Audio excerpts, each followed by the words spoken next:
I don't even know how to begin this. I've gone over this moment in my head so many times, replaying it, questioning it, hating, wanting to forget it, but also not wanting to forget.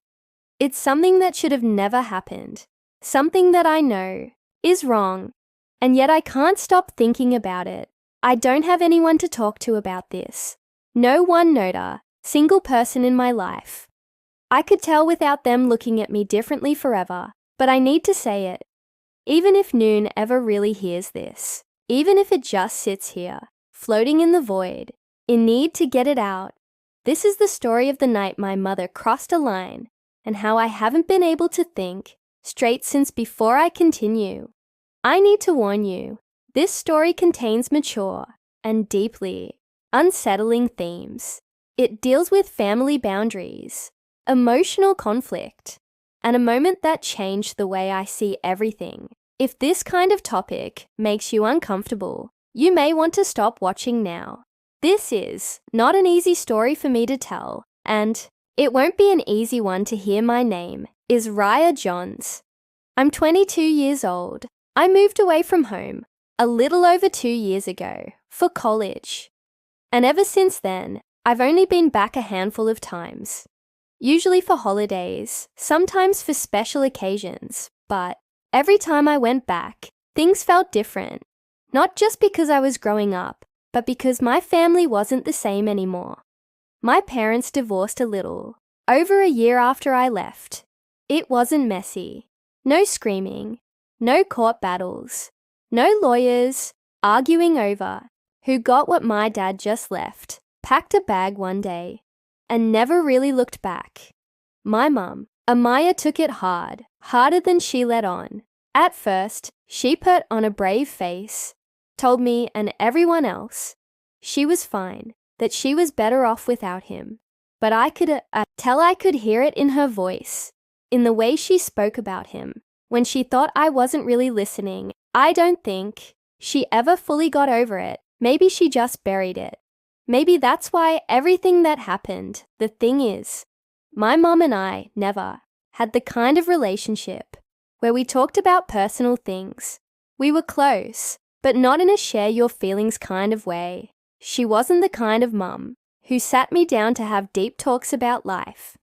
If anything, we kept things light, surface level, simple. So, when I went back home for Christmas this past year, I wasn't expecting anything to be different. I figured we'd have dinner, exchange gifts, maybe watch some old holiday movies, like we used to. And for the most part, that's exactly what happened, at least at first. But that night was different, and I had no idea that by the time the night was over, I'd never look at my mother the same way again. I keep asking myself if I could have done something differently, if I should have said something, stopped it, walked away sooner. But the truth is, I didn't, and that's the part that haunts me the most. Before I get into what actually happened, you have to understand what my relationship with my mum was like, because without that, none of this is going to make sense. None of it. My mum, Amaya, was always, I don't know how to describe it, present, but distant. She wasn't cold or neglectful. She made sure I had everything I needed. She showed up to my school events, always had dinner on Theatable, told me she loved me. But there was always this space between us, a quiet and spoken distance. Like we were close, but not too close. I don't mean that in a bad way. Some parents are overly affectionate, always hugging, always talking about their feelings. That wasn't my mum. She wasn't the kind of person to sit me down and ask me how I was really doing. If I had a problem, I had to come to her. Not the other way around. She loved me, but she wasn't open. Not in that way, and I was fine with that. It worked. Some things just don't need to be said out loud. We understood each other in our own way. My dad, on the other hand, was the opposite. He was loud, charismatic, always the center of attention. He had this way of making everyone feel like they were the most important person in the room. But the thing about my dad is that he didn't stick around. Not just physically but emotionally too. He was there, but he wasn't really there, if that makes sense. And then one day, he was just gone. No warning, no drawn-out fights, just a conversation at the dinner table about how things weren't working anymore. I don't even remember him packing. He just walked out of my life, like he was walking out of a grocery store. I don't think I even fully processed it at the time. I was already in college, living my own life, doing my own thing. I wasn't a little kid who needed his parents to be together anymore. At least, that's what I told myself. My mom didn't talk about it much. She didn't cry in front of me, didn't ask for my advice, didn't vent about how much she missed him. If anything, she acted like she was relieved. But I knew better. You don't spend 20 years with someone and just shrug when they walk away. You don't suddenly become fine overnight. And over time, little things started to show. The way she'd sit alone in the living room at night staring at nothing. The way she started drinking more, just a glass of wine at first, then two, then more. The way she started making little comments, almost like she was testing the waters, seeing if I'd say something. Men are all the same, she'd say, swirling the wine in her glass. They take what they want and then they leave. I never knew what to say to that. What was I supposed to say? No, tall men, you'll find someone else. It'll get better. None of those would have meant anything to her, so I just sat there and listened. That's all I could do. The first time I came home after the divorce was weird. My old house was gone. She had moved into this smaller apartment, just the right size, for one person. No guest rooms, no big family dinners, just a small quiet space that it didn't really feel like home. The walls were bare, no pictures, no decorations, just empty. She greeted me with a smile, pulled me into a hug, told me how much she missed me, and I could tell she meant it. But there was something else there too, something I couldn't quite put my finger on. Maybe loneliness, maybe something deeper. We had dinner. We talked. We caught up. She asked about school, about my friends, about whether I was seeing anyone. And then she asked something she never asked before. Are you happy? I didn't know how to answer. No one had ever really asked me that before. It caught me off guard. So I just laughed and said, yeah, I guess so. She smiled at that. But it wasn't a happy smile, more like a sad one. Like she didn't believe me, or maybe she didn't want to believe me. Maybe she was hoping I'd say no that way. At least she wouldn't be the only one. Every time I went back home, I could feel it, the way she clung to our conversations. Just a little too much. The way she poured herself another glass of wine before I even finished mine. The way she held on to me a second longer. When we hugged goodbye, she didn't have anyone else, not really. She had co-workers, sure, few friends she'd grab coffee with, but no one close, no one to talk to about the things she was feeling, no one to sit with her at night when the apartment was too quiet, no one to fill the space my dad left behind. And that's when I started feeling weird about it, like I wasn't just her son anymore, like she needed me to be something more, not in a creepy way. At least not at first, but in a way that made me feel responsible for her. Like I had to be Theone to keep her from falling apart. Like I was the only thing holding her together. And that's a hard thing to carry, because I wasn't sure if I wanted to carry it. But how do you say that to your own mother? How do you tell her that the weight she's putting on you is too much?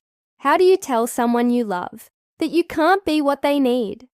I didn't know how to say it, so I didn't. Just let it happen. I let her talk. I let her drink. I let her tell me things she never would have said before. And with every visit, the lines kept getting blurrier, and I just kept ignoring it, because what else was I supposed to do? Was Christmas Eve, when I got to her apartment, my second Christmas at her new place. By then the space didn't feel as empty as it did the first time I visited. She had decorated, added pictures to the walls, filled the shelves with little trinkets and candles. It felt warmer, more lived in, but it still didn't feel like home. Not really. She greeted me with a tight hug, held on for a second longer than usual. She told me how much she missed me, how quiet it had been without me. Around she had cooked dinner way too much for just the two of us, but I could tell she liked the excuse to make something special. We ate, we talked, well-offed, and for a little while, it felt normal, almost like before. But then she brought out the wine, and that's when things started to shift. I wasn't surprised she'd been drinking more since the divorce, but that night it was different. She poured her first glass before we even finished eating, then another and another. She kept refilling her glass like she was afraid of letting it get empty. "I'm just celebrating," she said, laughing it off. "It's the holidays." "Right," I nodded, forced a smile, but I could feel it. Something was off. Her laughter was just a little too loud, her smile a little too forced. And the way she looked at me, there was something else behind her eyes, something I couldn't quite place. Shepherded me a glass too. I wasn't of a wine drinker, but I took it. I figured it would help her relax, help make things feel normal. But looking back, I think she was already too far gone. At first, we just talked the usual stuff, how school was going, if I was seeing anyone, if I had plans for after graduation. But then the conversation started drifting somewhere else. She started talking about herself, about how lonely she'd been, about how hard it was to start over after my dad left, about how much she missed having someone around, not just emotionally, but physically. I remember gripping my wine glass, feeling the stem press into my fingers. I didn't know how to respond. What was I supposed to say? "I understand, I'm sorry." There was nothing I could say that would make it better. She kept going. She talked about how hard it was to date, again at her age. How most men her age weren't interested in women like her, how the few dates she did go on made her feel like she was chasing something she'd never get back. Then she said something that made my stomach turn. "You're lucky, Ryder. You don't know what it's like to feel unwanted." I stared at her, the words safe heavy in the air, hanging between us like something I wasn't supposed to touch. My mom wasn't just venting, she was confessing. I swallowed, tried to keep my voice steady. "Mom, you're not, I'm serious." She interrupted. "I'm not young anymore. I'm not beautiful. I'm just here." I shook my head. "That's not true." She gave me a look, this tired, knowing smile, like she had already decided I was lying. "It's okay," she said, taking another sip. "I've accepted it." I didn't know what to do. I wanted to change the subject, steer the conversation somewhere else, but she kept talking. She started telling me things I didn't want to know about, how she tried to put herself out there, how she bought herself things to fill the void, how nothing really worked. I wanted to leave. I should have left, but I didn't. I just sat there drinking my wine, listening. At some point, she reached for the remote and put on a movie, Challenges with Xander. Said she had been wanting to watch it. I didn't argue.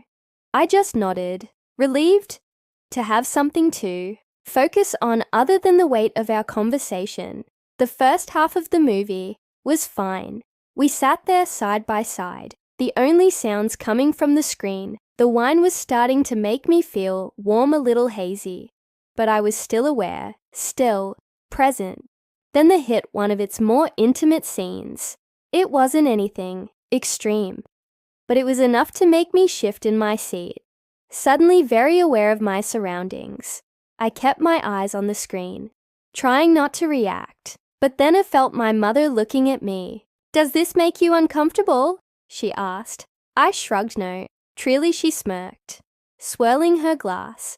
Good, that means you're not a kid anymore. I forced a chuckle, trying to play it off, but I could feel my body tensing, my heart beating just a little too fast. And then it happened. It was subtle at first, a shift in the way she was sitting, the way her knee brushed against mine, the way her fingers grazed my arm, just for a second too long. I told myself I was imagining it, that it was the wine, that she was just being affectionate, and the way drunk people sometimes are. But then her hand moved again, this time deliberate, slow. She wasn't just touching me, she was crossing a line. My whole body locked up. I couldn't breathe, couldn't move, couldn't do anything, except sit there frozen in place. As my brain tried to catch up with what was happening, it should have pulled away. I should have said something, but I didn't. I just sat there, my mind screaming at me to react, but my body refusing to listen. The moment, stretched on thick, was something I couldn't name. The movie kept playing, the sound filling the room, but I wasn't hearing it anymore. All I could hear was the pounding in my chest, the rush of blood in my ears. Then she whispered something I still hear in my head over and over again. It's okay. But it wasn't, and I knew that. I knew it then, and I know it now. But in that moment, I let it happen. And that's what I don't know how to live with. The moment it was over, everything changed. Not in a dramatic way, not with screaming, not with some big argument, but in silence. A silence so heavy, so suffocating, I could barely breathe. I didn't move. I didn't speak. My whole body felt like it wasn't mine anymore, like I had been pulled out of myself and was just watching the way my mom sat there next to me, still sipping her wine, still watching the movie as if nothing had happened. The credits started rolling, the screen faded to black, and she just stretched, let out a small sigh, and stood up like it was any other night. I'm going to bed, she said. You should get some sleep too. We'll do presents in the morning. Then she smiled at me, a soft, tired smile, like nothing was wrong, like we had just spent a normal night together. And then she turned and walked down the hall to her room, shutting the door behind her. I just sat there staring at the screen, at my own reflection in the black TV. My hands were clenched so tight, my fingers felt numb. My heart was pounding so hard it hurt. Did that really just happen? Was this real? I wanted to tell myself that I imagined it, that maybe the wine had messed with my head, that maybe she had just been drunk, affectionate, motherly, in some weird way, but I couldn't lie to myself. I knew what happened. I knew what it was, and I had let it happen. I felt sick. I felt dirty. But the worst part, the part one really can't say out loud, I didn't just feel disgusted. I felt confused, and that confusion made me feel even worse. I sat there for a long time, staring at nothing, my mind running in circles. Do I pretend it didn't happen? Do I confront her? What would I even say? And what if she denied it? What if she told me I was crazy? What if she looked me in the eyes and said, Ada, you're imagining things? Would I believe her? Would I let myself believe her? I didn't know what to do, so I did nothing. I just sat there listening to the sound of the heater clicking on and off, the hum of the fridge in the kitchen. The world felt so normal, so unchanged, while everything inside me was shattering. Eventually, I forced myself to stand. My legs were shaky. My body felt heavy, like I was carrying something I couldn't put down. I walked to the bathroom, shut the door, turned on the sink, and splashed cold water on my face. I looked at myself in the mirror.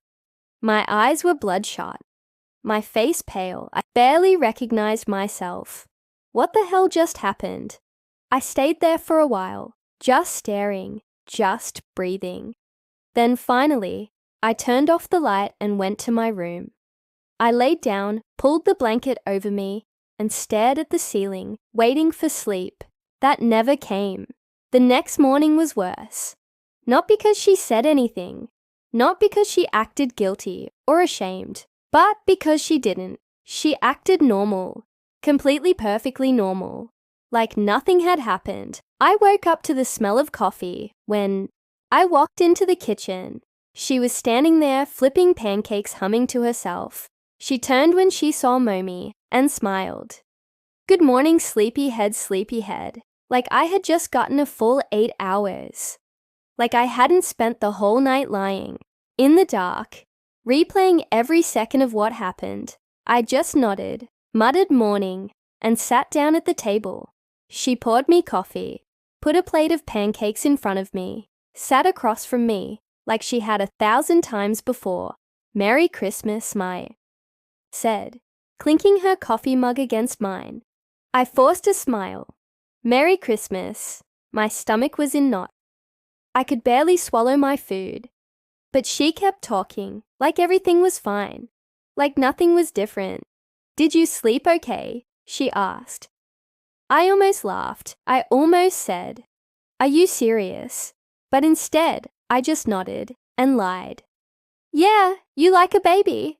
I wanted to scream. I wanted to stand up, flip the table, make her acknowledge what had happened, but I didn't. I just sat there, playing along, pretending everything was fine. Because if she could pretend, then maybe I could too. We opened presents after breakfast.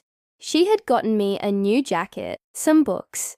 She thought I'd like a watch, normal stuff, thoughtful stuff, like any other Christmas. I gave her the scarf. I bought her some candles, a little framed picture of the two of us from when I was a kid. She got emotional over that. One said it was beautiful, said she put it on her nightstand. I wanted to be sick. The rest of the day went by in a blur. We watched another movie, played a board game, ate leftovers for dinner. Every second felt unbearable.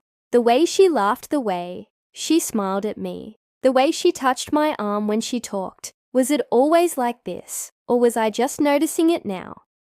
I didn't know, and that scared me more than anything. By the time the day was over, I was exhausted, not just physically, but mentally, emotionally.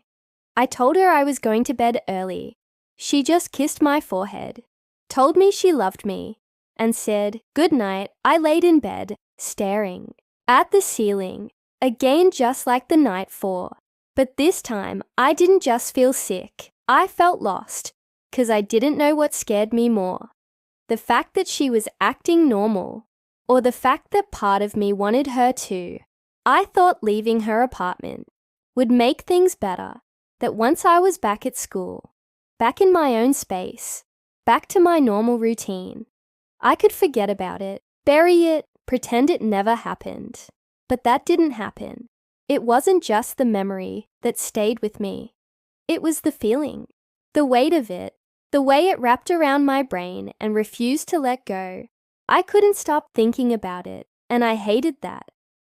I couldn't stop thinking about it. It wasn't just about what she did. It was about me, about my reaction, or my lack of reaction, about how I let it happen, about how I didn't pull away, about how even now part of me doesn't know if I wanted to. And that's the part that messes me up the most. The part that keeps me awake at night. The part that makes me feel like I don't even know who I am anymore.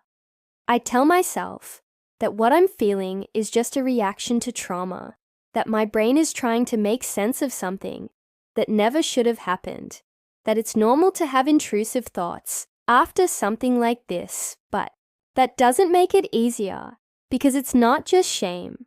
I feel it's not just disgust, it's curiosity, and I don't know what to do with that.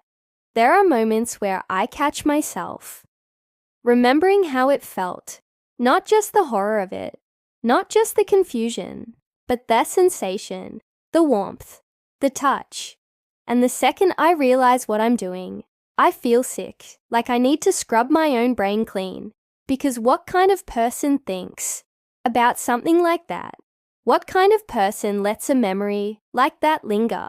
What kind of son am I? I start questioning everything, every memory, every interaction, every thought I've ever had about her.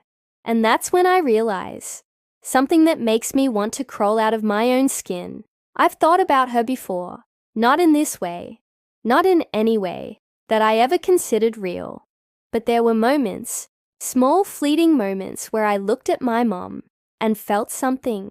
I pushed down something, ignored something I told myself was just a weird trick of the brain, and I never thought about it again. But now I can't stop thinking about it, and I don't know if that means something was always wrong with me, or if this moment created something wrong in me. Did this change me, or was I already like this? I don't know. And I'm afraid of the answer I needed. To understand I needed to know why this was still in my head, why I couldn't shake it off, like a bad dream. I kept telling myself it was just shock, just the aftermath of something my brain wasn't wired to handle. But that didn't explain everything. That didn't explain me. So I started searching, quietly, privately, late at night, when no one was around, when the dorm was silent, when I could type things into my laptop without worrying about someone looking over my shoulder. I didn't even know what to search for. At first, I just stared at the screen, fingers hovering over the keyboard, not even sure what I wanted to find. But eventually I started typing. Why can't I stop thinking about something I regret? Is it normal to feel confused after a traumatic experience? Can the brain trick you into liking something that's wrong? The results were vague, a mix of self-help articles, Reddit threads, psychology papers. I couldn't fully understand, but nothing answered the real question burning inside me. So I dug deeper. I started looking into things I never thought I'd have to read about: family boundaries, trauma, the psychology of blurred parental lines, a phrase I didn't even know existed, until I saw it in some academic paper buried in the depths of the internet. And the more I read, the worse I felt, because there was no clear answer, no simple explanation that could wrap this up into a neat little box and make it all go away. I thought about therapy, I really did. I even looked up therapists near me, hovered over the book and appointment button more times than I can count, but I couldn't do it. I couldn't imagine sitting across from a stranger, looking them in the eye and saying it out loud. My mom did something to me, and I don't know how to feel about it. What would they say? Would they be professional, nodding, taking notes, like it was just another case filed to them? Would they pretend not to judge me? Even though I know they would, they tell me I was broken, that I was sick, that something inside me was wired wrong. And what if they told me what I was most afraid of? What if they told me this would define me forever? I started thinking about confronting her, sitting her down, making her acknowledge it, forcing her to say the words out loud. Maybe if she admitted it, maybe if she apologized, maybe if she felt something, I could start to move on. But then I imagined it, the conversation, the way her face would change, the way she might deny it, laugh it off, tell me I was being dramatic. Or worse, the way she might not deny it, the way she might look at me with that same soft, tired smile and say, it's okay, I couldn't handle that. I wasn't ready for that, so I did nothing. I kept it inside, I buried it, and I told myself I'd figure it out eventually. But I still don't know if that's true. It's been months since that night, and if you're wondering, no, I still haven't talked to her about it. I don't know if I ever will. Maybe I'm scared of what she'd say. Maybe I'm scared of what she wouldn't say. Maybe part of me just wants to pretend it never happened, because admitting it means accepting that everything changed that night, that I can't go back to the way things were before. And that's the hardest part, knowing that no matter what I do, no matter how much time passes, I can never unseen it. I can never erase the way it rewired something in my brain. I don't have all the answers. I don't know if I ever will, but I do know that some lines once crossed can never be uncrossed. Some things once broken can never be put back together the same way. So now I have to ask you, what would you do if you were in my shoes? If someone you trusted, someone who raised you, someone you loved more than anything, did something that changed the way you saw them forever, could you move past it? Could you pretend it never happened? Could you still love them the same way? Or would you walk away? I don't know what the right answer is. I don't know if there is a right answer. But I do know that pretending something didn't happen doesn't make it disappear, and silence doesn't heal wounds. It just buries them. Maybe one day I'll find the courage to face this head on. Maybe one day I'll ask the questions I'm too afraid to ask. Maybe one day I'll stop feeling like I'm trapped between shame and curiosity, between love and disgust, between the past and the future. But today is not that day, and until that day comes,